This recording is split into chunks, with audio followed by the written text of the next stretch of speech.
Hey y'all, my name is Maij, and I use they, them, and he, him pronouns, and I work as one of the assistant directors at the Center for Multicultural Affairs here at Duke University. I am coming to you today to provide a new program at the CMA that will happen once a month on the first Monday of every month called Majestic Mondays. What are Majestic Mondays? So a little bit of context about who I am and what I do. On top of working at Duke University within the Center for Multicultural Affairs, I am also a full-time spiritual practitioner and diviner. What does that mean? That essentially means that I use a variety of different spiritual methodologies, including cartomancy or reading tarot cards, pendulum reading, where I use a pendulum to kind of answer yes or no questions. Sometimes I roll dice. Sometimes I just look at the world around me and I note different symbols and omens and signs that are meaningful for me and help me make meaning out of my own life. And so that is work that I do as well on top of working and developing programming out at the Center for Multicultural Affairs. And so one of the center's new initiatives and programs this coming year is that I will be providing once a month tarot forecasts at the beginning of every month, just to give people a little, guidance, a little message, a little word of encouragement before we fully hop into that month. And so today, I will be giving folks a tarot reading that will offer a overall forecast for what's to come within the month of September. The hopes of these overall forecasts is that I'll be able to, me and the cards will be able to kind of provide some encouragement that folks can take with them as they start preparing for a new month and a new semester and a new year on campus here at Duke. And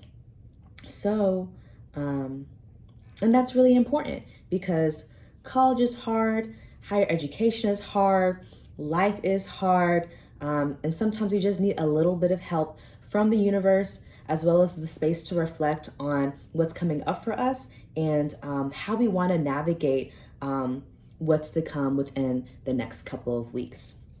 So a little bit of information on tarot for folks who don't know what tarot is. Tarot cards are a tool or a resource that folks can use to get some guiding messages that will help them reframe or reflect or create new frames of being in their day-to-day lives. Most tarot decks, not all of them, but most tarot decks have 78 cards in them. Each card has its own imagery, has its own colors, has its own number and symbology. And based upon the imagery, the numbers, and the symbology within the cards, folks are able to glean different messages or different story frames for themselves as they're navigating their day-to-day lives. I will also use oracle cards sometimes during our Majestic Monday readings. Oracle cards are a little bit different. They don't follow the same system as tarot cards, but they do have their own particular imagery and meaning and systems depending upon the artist who created that oracle deck. So whereas tarot kind of offers some specific details based upon a system or framework that is often used in tarot called the Rider-Waite-Smith, oracle cards are typically themed around a theme or a message or some imagery that resonates with that particular oracle card artist. And so for our readings for today, I will be using this card deck called the New World Tarot, made by Christy C. Rhodes. And I will be using the Oracle card deck, the Aboriginal Healing Oracle deck. here is it, the Aboriginal Healing Oracle deck, which centers Aboriginal Indigenous ways of knowledge and being.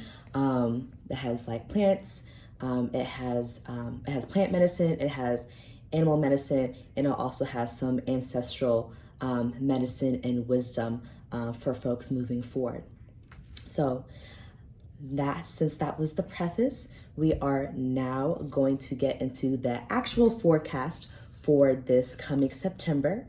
When I first started thinking about and questioning like what's to come up for us in September, what I wanted to figure out was what is the big major overarching theme that we can kind of keep in our minds as we're moving through the month of September.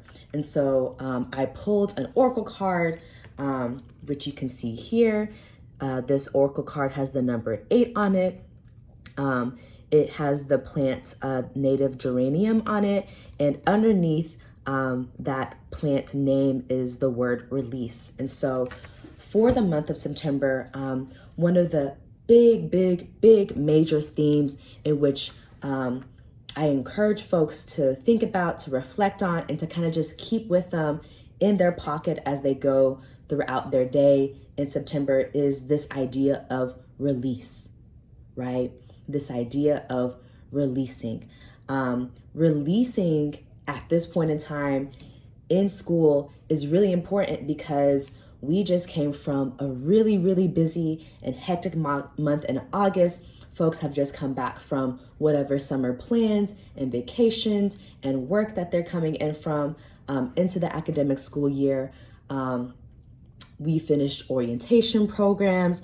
We finished the first day of classes. We're kind of done with our first week of school. And so at this point, we are transitioning into a new season, a new time, a new place in our lives, in which we're moving away from the summer season and we're moving into kind of the fall, autumn, and winter season for the rest of the year.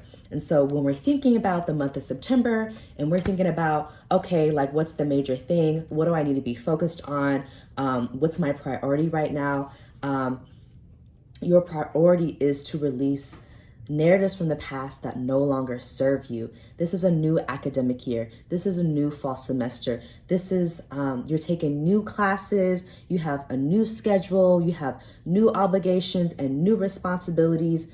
You cannot live into the fullness of this academic year if you are holding onto narratives of a previous you from the past, right? This is not spring semester of 2023. This is not last year. This is not even this past summer, right? This is this fall semester. This is fall semester of 2023, and we're going to focus on the right now. So, releasing the narratives of the past. You're also encouraged to release what doesn't belong to you. With the start of a new semester, with these new transitions, and with these new seasons of change, sometimes because of the way the world works and because we're sensitive and empathetic people, sometimes we can subconsciously take on other people's stuff. We can take on their anxieties, their responsibilities, the guilt, whatever shame, their schedules, and their habits. Everyone's really trying to figure out what's working for them right now because we just started a new academic year. And so in this moment in time, if we're releasing other people's stuff, the question that I want to ask you is, what's currently working for you? What belongs to you? What belongs to other people? And what are things that belong to us? What are things that we actually share together, right? And it's important to be really intentional about that because sometimes we'll be carrying an emotion, a feeling, or a burden that doesn't actually belong to us, and that makes our lives like 10 times harder. So that's the second thing that you're encouraged to release. And the last thing that you're encouraged to release is releasing what doesn't need to be on your plate. And I'll say it again, releasing what doesn't need to be on your plate.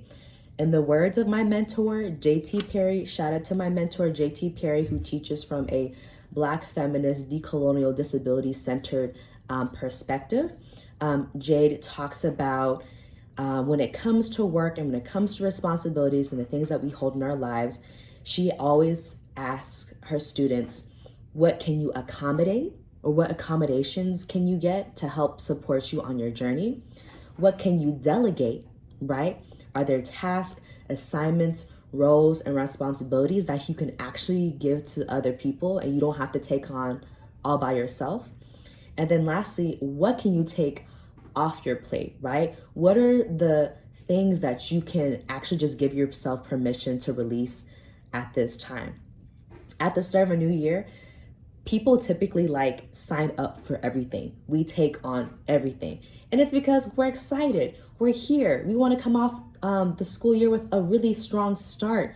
And also, maybe you shouldn't be a part of 10 million clubs. And also, maybe you can't do everything and all the jobs and responsibilities in your office. And maybe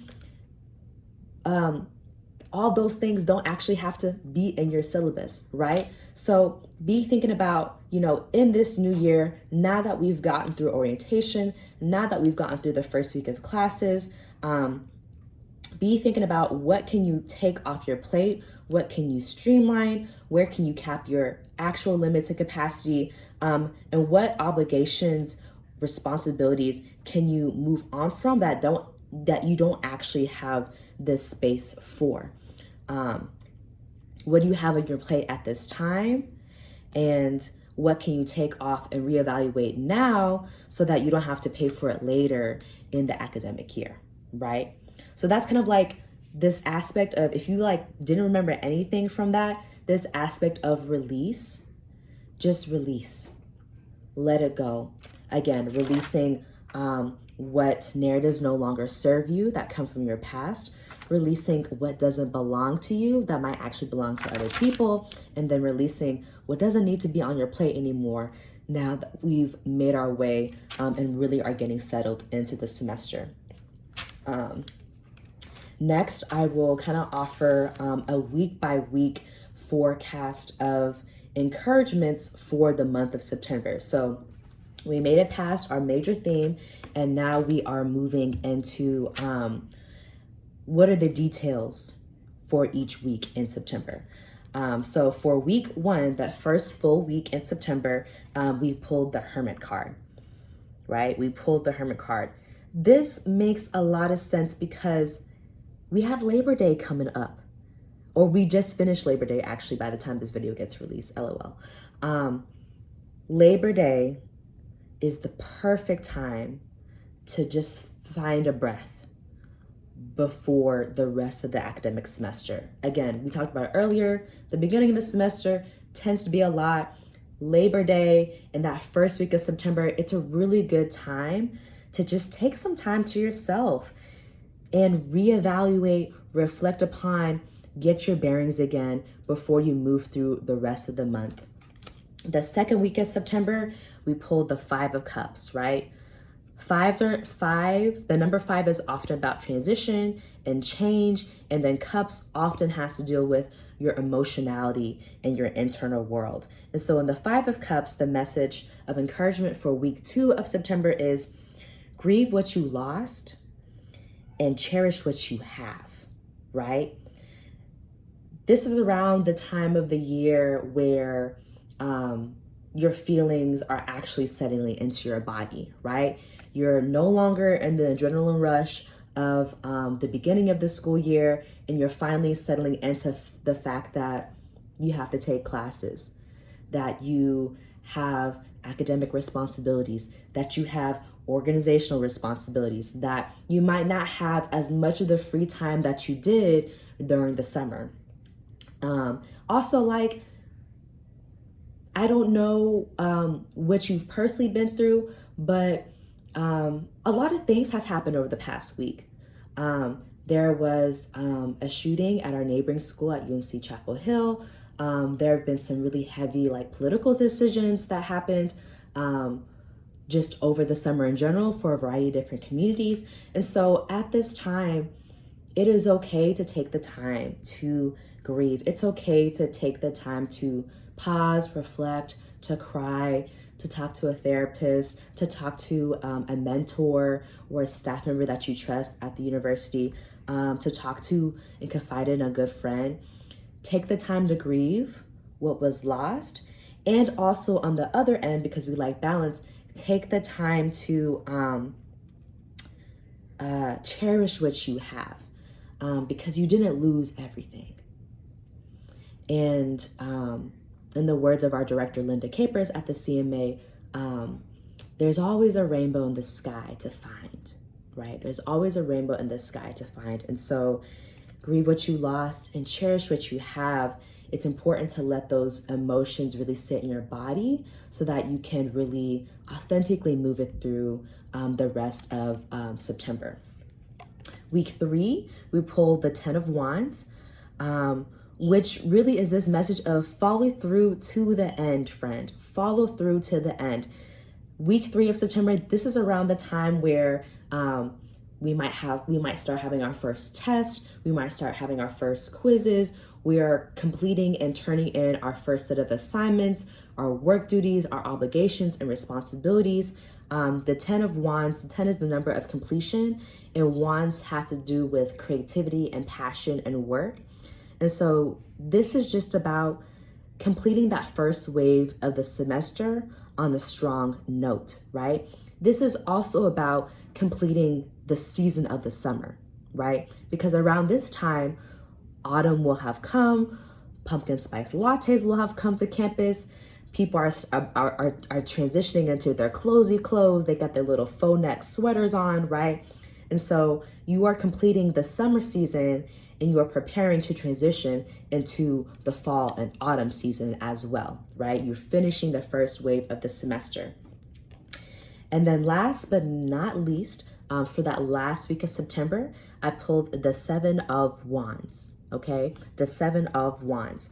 And this particular card's bringing the message of start preparing your heart, your mind, and your spirit for the middle point of the September, of the semester. Because by the time we finish the last week of September, we are in the first week of October, and we have reached almost the halfway point of the semester. And so this card is an encouragement to start preparing for midterms now, to start mapping out your obligations around that particular midterm season and cycle in advance.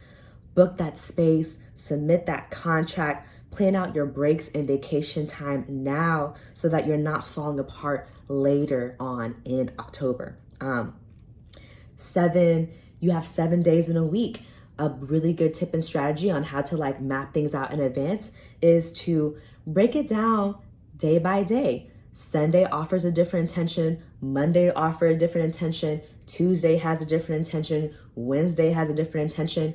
Give each day of the week an intention that supports and fortifies your journey throughout this fall semester, and specifically during the month of September, or as we're wrapping up the month of September. Because you deserve it. We all deserve it. And we're all going to get through the month of September. So take that time to really prepare yourself, because we would have been completing another month here at Duke University. And then we'll get into our October forecast on the first Monday of October. All right, that's all I have for y'all today. Congratulations on making it through August. Congratulations on making it to the month of September. And I can't wait to see you soon at some of the CMA's upcoming programs.